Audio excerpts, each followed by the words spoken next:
So now I will be recording DBMS lecture to PPT assignment 2. And my name is Atharva Kangarekar and I am roll number 54, CSAIML Division A. So database system applications.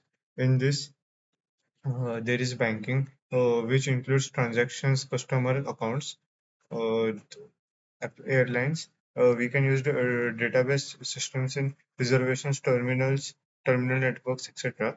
Universities. Uh, we can use it to store student info, course registration, grades, etc. Telecommunication.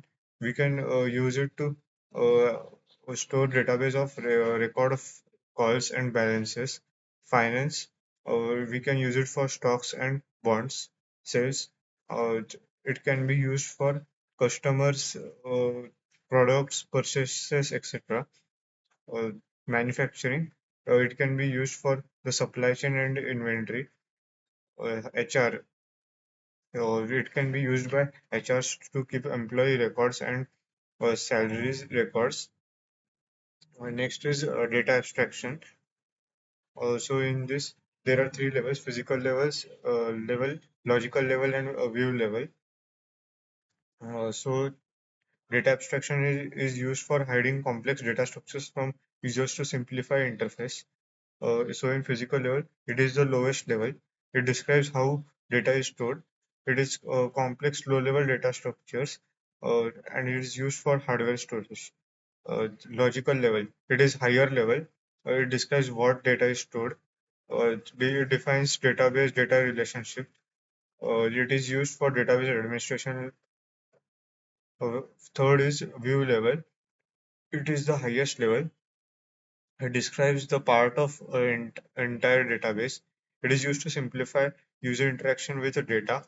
It has many views for same database. DBMS terminologies. So the first is database independence. It helps you change schema at one level without changing schema at another level. Schema is the overall design of database. Uh, It is used for data separation from user programs. Second is database snapshot, state or instance. It is used for dynamic database.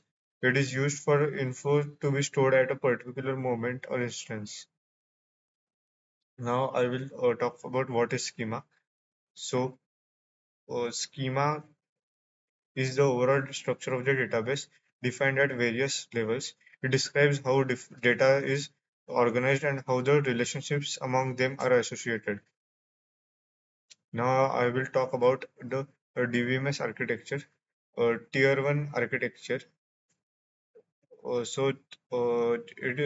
In a one tier architecture, the database and the application accesses the database reside on the same machine.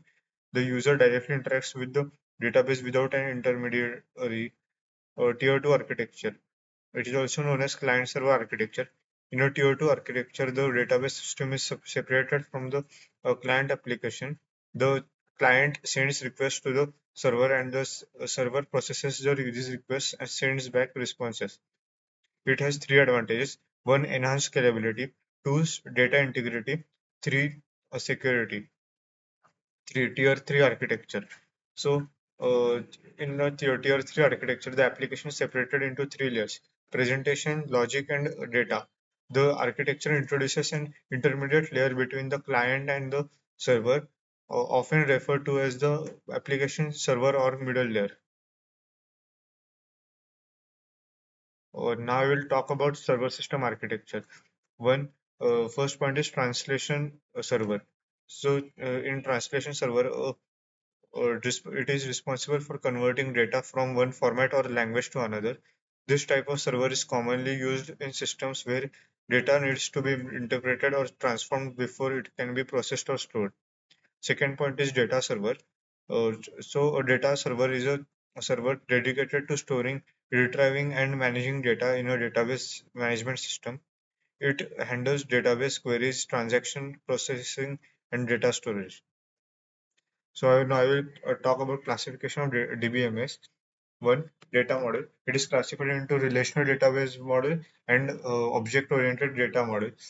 Two, user numbers. In this, we have single user system and multiple user system. Three, database at distribution. It is divided into centralized system and a distributed system. Distributed system is further divided into homogeneous and heterogeneous systems. Oh, thank you.